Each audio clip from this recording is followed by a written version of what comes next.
Good morning बच्चों। Ranthambore children academy senior secondary school Sawai Madhopur तरफ से आपका हार्दिक स्वागत।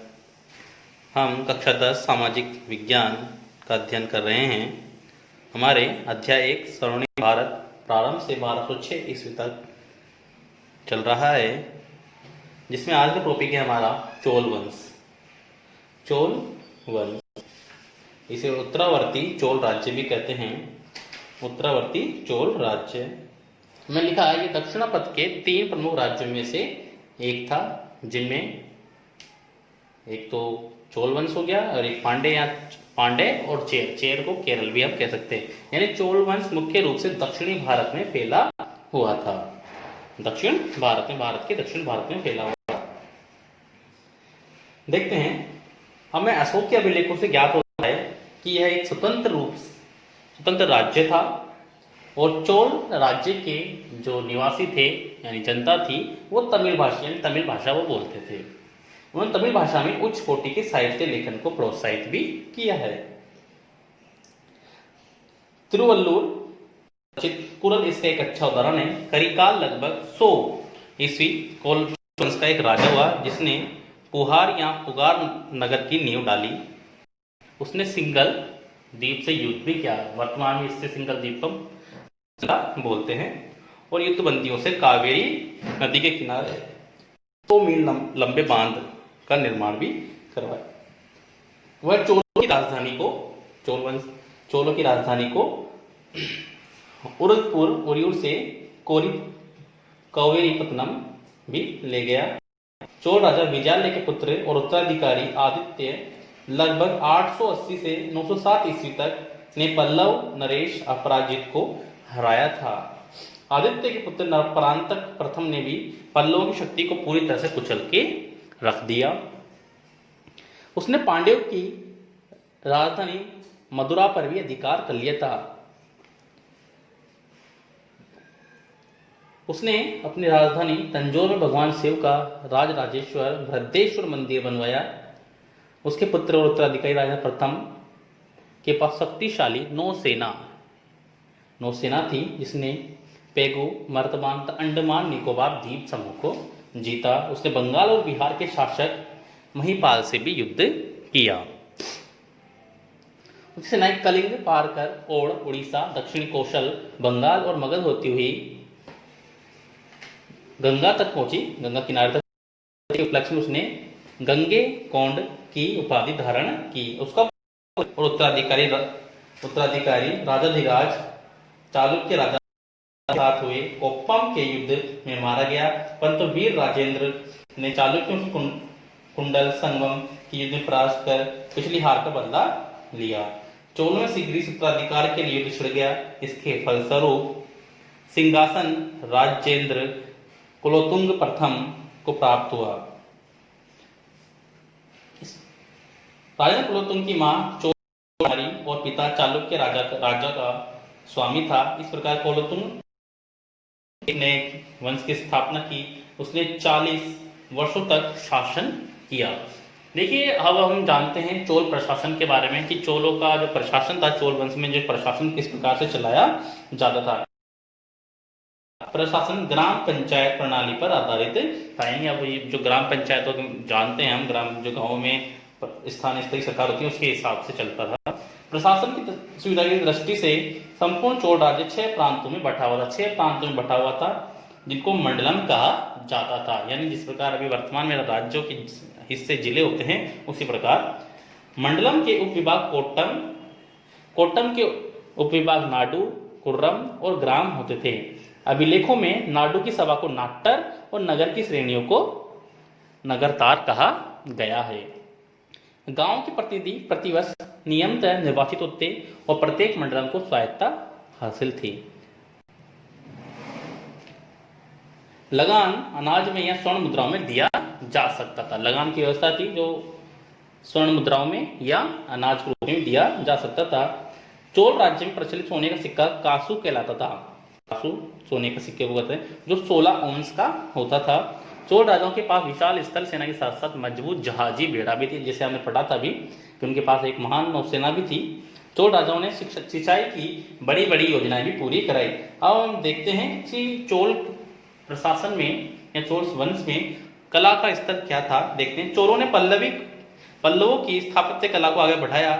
चोलों की द्रविड़ मंदिर शैली की कुछ विशेषता हैं।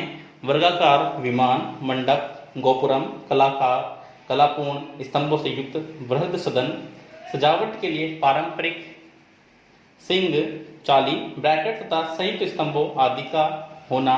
राजराज प्रथम का तंजौर का शिव मंदिर, राजराजेश्वर मंदिर से कहते हैं हम, दक्षिण द्रविड़ शैली का एक शानदार नमूना है। दक्षिण भारत में नहरों की प्रणाली चोलों की ही देन है। समाज कैसा था चोल वंश में? चोल राजा शैव धर्मानुयायी थे, यानी वो शिव के उपासक थे। राजाधिराज के लेखों में अश्वमेध यज्ञ का भी उल्लेख मिलता है हमें। समाज में स्त्रियों की संपत्ति स्वामिनी होती थी, यानी स्त्रियां संपत्ति की स्वामी होती थी। दास प्रथा भी उस समय प्रचलित थी। चोल वंश के बाद एक नया वंश आया जिसे हम पल्लव वंश के नाम से जानते हैं, पल्लव वंश। इसके बारे में देख लेते हैं। इस वंश के शासक अर्काट, मद्रास और तिरुचिरापल्ली तथा तंजौर के आधुनिक जिलों पर राज्य करते, यानी यह भी मुख्य रूप से दक्षिणी भारत का ही एक वंश था, काफी फैला होता है इसका शासन भी। शिलालेखों में पहले पल्लव राजा का उल्लेख कांची के विष्णुगोप का मिलता है, यानी इसका पहला शासक कौन था? विष्णुगोप है इसका पहला शासक। पल्लवों में सिंह विष्णु 6ठी शताब्दी के उत्तरार्ध में सिंहासन पर बैठा। उसके बाद लगभग 2 शताब्दियों तक पल्लवों ने राज्य किया। प्रमुख पल्लव राज्यों के नाम महेंद्र वर्मा प्रथम, नरसिंह वर्मा, महेंद्र वर्मा द्वितीय, परमेश्वर वर्मा, नरसिंह वर्मा द्वितीय, परमेश्वर वर्मा द्वितीय, नंदी वर्मा द्वितीय तथा अपराजित था। महेंद्र वर्मा महान वास्तु निर्माता था, यानी आर्किटेक्ट था। उसने पत्थरों को तराश कर अनेक मंदिर बनवाए। महेंद्र वर्मा प्रथम ने मत्स्य विलास प्रहसन नामक नाटक भी एक लिखा है। उसने महेंद्र तालाब भी खुदवाया। उसने 610 ईस्वी में चालुक्य राजा पुलकेशिन द्वितीय ने पराजित कर दिया। महेंद्र पुत्र तथा उत्तराधिकारी नरसिंह वर्मा महामल, जिसकी उपाधि थी, ने 642 ईस्वी में पुलकेशिन द्वितीय को परास्त कर दिया और उसकी राजधानी वातापी पर अधिकार कर लिया। चालुक्यों ने 655 ईस्वी में इस हार का बदला लिया। चालुक्य राजा विक्रमादित्य प्रथम ने पल्लव राजा परमेश्वर वर्मा को पराजित कर उसकी राजधानी कांची पर अधिकार कर लिया। प्रारंभिक पल्लव राजाओं ने मामल्लपुरम या महाबलीपुरम नगर की स्थापना की और वहां पर 5 रथ मंदिरों का निर्माण करवाया। यहाँ चट्टानों को तराश कर मूर्तियां उत्कीर्ण की गई, नई मूर्तियां बनाई गई। कांची में पल्लव राजा ने मंदिर बनवाए। इसके बाद आता है पल्लव वंश के बाद चालुक्य वंशी पुलकेशिन प्रथम ने अश्वमेध यज्ञ किया था। अश्वमेध यज्ञ के बारे में हम जानते हैं। यह घोड़े को स्वतंत्र छोड़ दिया जाता था और जहां जहां पर भी वो जाता था वह सब साम्राज्य, राज्य या भूमि उस राजा की हो जाती थी। यह था अश्वमेध यज्ञ। ठीक है, चालुक्य वंशी पुलकेशिन प्रथम ने अश्वमेध यज्ञ किया था। वातापी के चालुक्यों का 13 वर्षों के व्यवधान 642 से 655 तक को छोड़कर 555 ईस्वी से लेकर 757 ईस्वी तक इन्होंने शासन किया। चाणक्य नरेशों ने चौथा पुलकेशिन द्वितीय सबसे अधिक प्रख्यात है। उसने 608 ईस्वी शासन ग्रहण किया। उसका राज्य विस्तार उत्तर में नर्मदा से लेकर दक्षिण कावेरी नदी तक था। 642 ईस्वी में वह पल्लव नरेश नरसिंह वर्मा द्वारा पराजित हुआ। पुलकेशिन के पुत्र विक्रमादित्य प्रथम ने चालुक्य शक्ति पुनः प्रतिष्ठित की। चालुक्य नरेश विक्रमादित्य ने 973 ईस्वी में राष्ट्रकूट नरेश को परास्त कर दिया और कल्याणी को अपनी राजधानी बनाकर नए चालुक्य राज्य की स्थापना की। यह नया राज्य 973 ईस्वी में 1200 तक सत्तासीन रहा। कल्याणी के इस चालुक्य राज्य का लंबे अरसे तक तंजौर के चोलवंशी शासकों से संघर्ष रहा। सत्याश्रय नामक चालुक्य राजा को चोल नरेश राज ने परास्त कर दिया, हरा दिया। चालुक्य सोमेश्वर प्रथम ने इस अपमान का बदला न केवल चोल नरेश राजाधिराज को कोप्पम के युद्ध में हराकर करारी हार देकर दिया, वरन इस युद्ध में उसने राजाधिराज का भी वध कर दिया। सातवें नरेश विक्रमादित्य षष्ठ ने विक्रमांक के नाम से विख्यात था, जो कांची पर अधिकार कर लिया और प्रसिद्ध कवि विल्हण को संरक्षण प्रदान किया। विल्हण ने विक्रमादित्य के जीवन पर आधारित विक्रमांक देवचरित नामक ग्रंथ लिखा। विक्रमांक देवचरित नामक एक ग्रंथ लिखा। किसने लिखा? विल्हण ने। वातापी और कल्याणी के चालुक्य नरेशों ने हिंदू होने पर भी बौद्ध और जैन धर्म का प्रचार दिया। चालुक्य राजाओं ने अनेक मंदिरों का निर्माण भी करवाया। याज्ञवल्क्य के स्मृति की मिताक्षरा व्याख्या के लेखक प्रसिद्ध विधिवेता विज्ञानेश्वर चालुक्य की राजधानी कल्याणी में ही रहते थे। मिताक्षरा को हिंदी कानून का एक आधिकारिक ग्रंथ भी माना जाता है। इसके बाद सब राजवंशों के बाद हम बाह्य आक्रमण एवं आत्मसातीकरण, शक, हुण एवं कुषाण के बारे में पढ़ रहे हैं। देखिए, बाह्य आक्रमण एवं आत्मसातीकरण। बाह्य आक्रमण, अब तक मैंने पढ़ा विभिन्न राजवंशों के बारे में, ये सभी भारत से जुड़े हुए थे, लेकिन अब हम पढ़ेंगे बाह्य आक्रमण यानी भारत से बाहर के आक्रमण जो भारत पर हुए और फिर भी हमने उनको आत्मसातीकरण यानी उनको अपने में मिला लिया। इसमें सबसे पहले हम पढ़ेंगे शक, फिर उसके बाद पढ़ेंगे हुण, फिर वो कुषाण के बारे में। सबसे पहले हम चलते हैं शक यानी शक के बारे में। शक मध्य एशिया की एक लड़ाकू जनजाति थी, लड़ाकू जनजाति थी जिसने पश्चिमी अफगानिस्तान और बलूचिस्तान के सारे प्रदेश पर अधिकार कर लिया। अफगानिस्तान और बलूचिस्तान वर्तमान में पाकिस्तान का हिस्सा है। यहां से शक बोलन दर्रे से होकर लगभग 71 ईस्वी में भारत आए। रामायण एवं महाभारत में शक बस्तियों को कम्बोजों और यवनों के साथ रखा गया है। कालकाचार्य कथानक में भारत पर शकों के आक्रमण का उल्लेख भी हमें मिलता है, जिसमें उन्हें सगकुल यानी शककुल कहा गया है। सिंधु प्रदेश के आसपास, सिंधु नदी के आसपास के इलाका को जीतकर उन्होंने सौराष्ट्र में शक शासन की स्थापना की।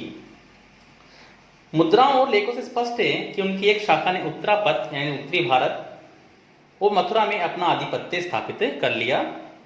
वो कालांतर में भी अवंती, सौराष्ट्र और महाराष्ट्र में भी फैल गई।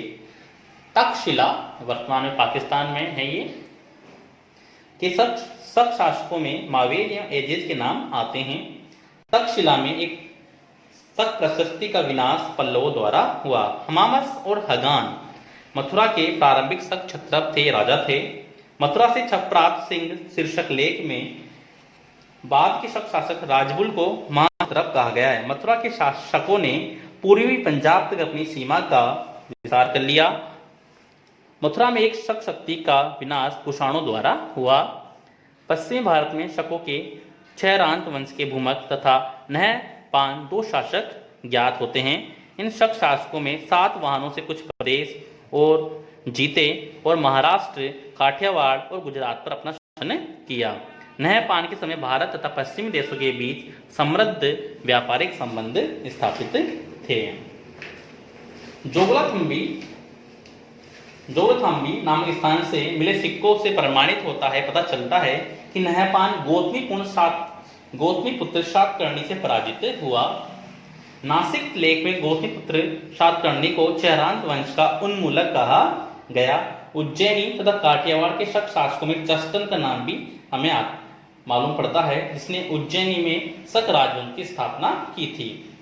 इस वंश के शासकों में अपने लेखों तथा मुद्राओं पर शक संवत का चलाया।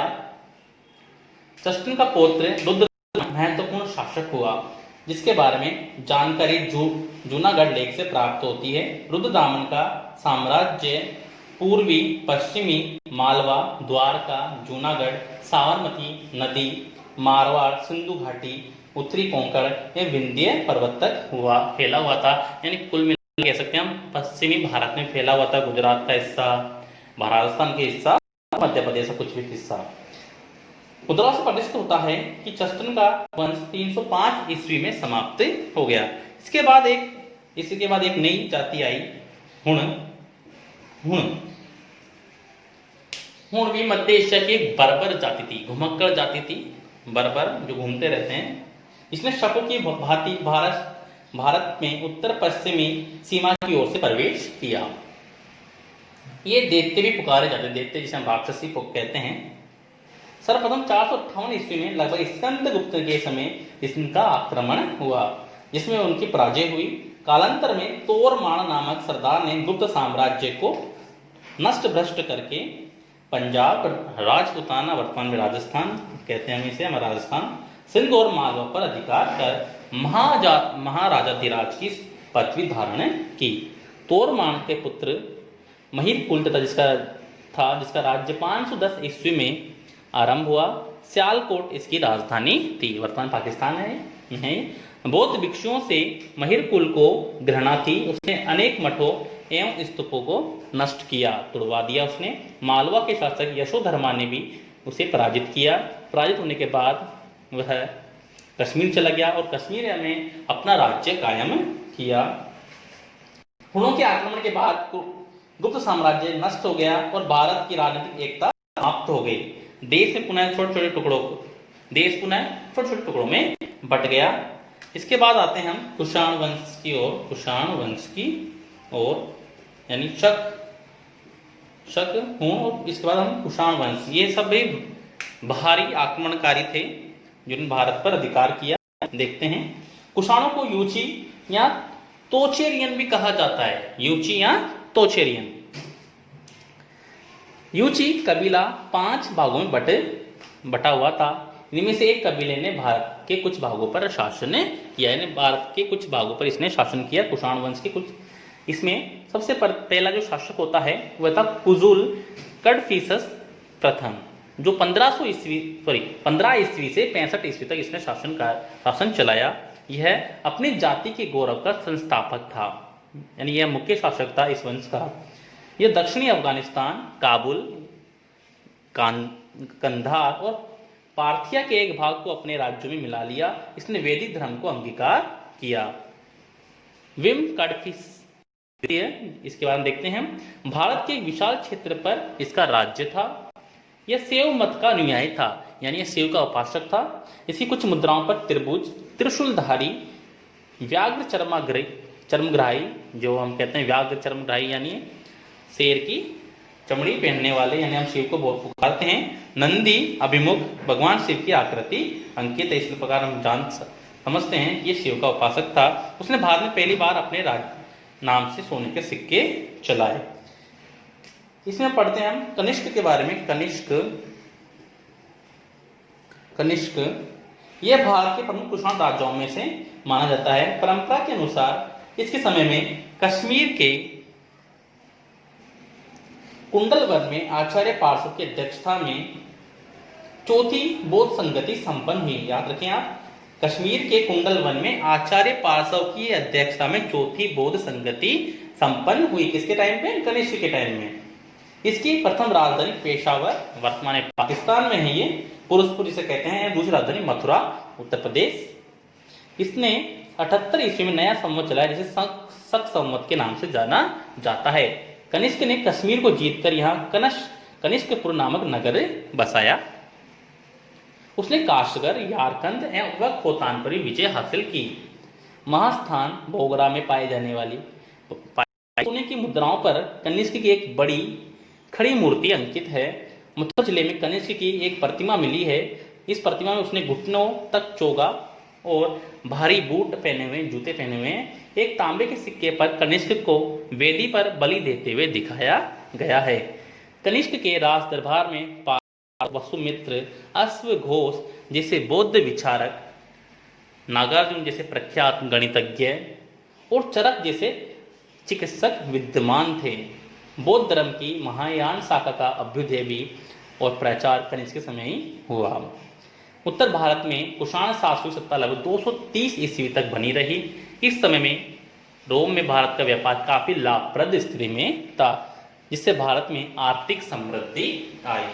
इसके बाद एक नया टॉपिक चलता है हमारा आत्मसातीकरण। देखिए, ये सभी विदेशी थे, लेकिन इनको भी हमने अपने में मिला लिया। शक, हूण एवं कुषाण विदेशी जातियां थीं। इन्होंने शासन तो किया, पर धीरे धीरे इनका भारतीय समाज एवं संस्कृति में आत्मसातीकरण हो गया, यानी ये भारत के रीति रिवाज संस्कृति में ही ढल गए। भारतीयों की उदार प्रवृत्ति के कारण ये बर्बर विलाई जातियों तो समाज का एक अंग बन गई। भारत सभी को अपना लेता है। कुषाण शासकों ने तो वैदिक धर्म पालन एवं शैव मत की निष्ठा सर्वमान्य रही है। कनिष्क द्वारा की गई बौद्ध धर्म की सेवा तो उसने भारत में महान राजाओं में अधिष्ठित करती है। इस प्रकार हम समझ सकते हैं कि हम ये विदेशी विदेशी जातियां होते हुए भी इनको हमने अपने में मिला लिया, और अपनी ये सभी जातियों के लोग, इन जातियों के लोग भी हमारी संस्कृति रीति रिवाज में मिलकर रह गए और एक हो गए। इस प्रकार हमारा ये लेसन पार्ट ये समाप्त होता है। देखिए, अब तक हमने पहला लेसन समाप्त कर लिया है। इसमें हमने महाजनपद काल के बारे में पढ़ा, जिसमें 16 महाजनपद थे, और राजस्थान से भी राजस्थान के महाजनपदों के बारे में हमने पढ़ा है। फिर हमने विभिन्न राजवंशों के बारे में पढ़ा था, और तीसरा हमने पढ़ा बाह्य आक्रमण एवं आत्मसातीकरण।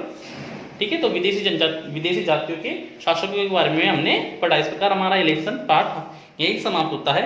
इससे कुछ प्रश्न मैं आपको दूंगा जो आप अपनी कॉपी में करें।